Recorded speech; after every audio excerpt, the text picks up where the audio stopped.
Hello YouTube family, आप लोग के नमस्ते और नमस्कार। प्रणाम बा हमरा तरफ से।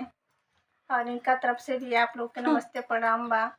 तो हम लोग बहुत ही प्यारा एक धार्मिक पनिया ग्रहण के गीत लेकर आइल बानी के हाँ रउरा अच्छा सब लगे जरूर सुनी और और जरूर आनंद कमेंट ली। में बताएं कि ये गाना कैसन लागल। तो सुन आप के सब जरूर अपना बताएं। प्यार आशीर्वाद जरूर दी और जरूर बताएं।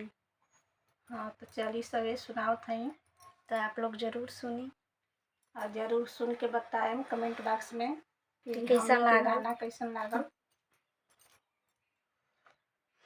धर देव बिने भैया धरवा जानी टूटे हो। धर देव संदीप भैया धरवा जानी टूटे हो। धार टूटी जाई है बहिना छूटी जाई है।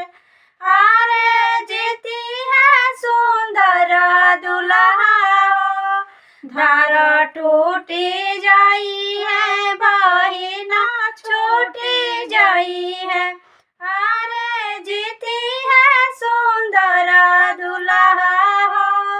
धार देता है बहिनी धार देता हो।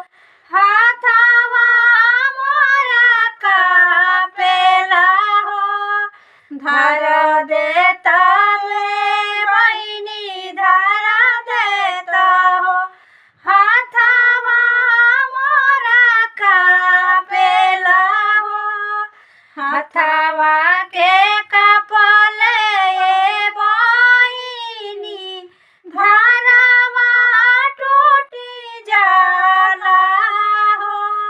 हाथवा के कपले बहिनी धारवा टूटी जाला हो। अरे भैया निर्मोहिया तानी मम्मी के बोलाई देता हो।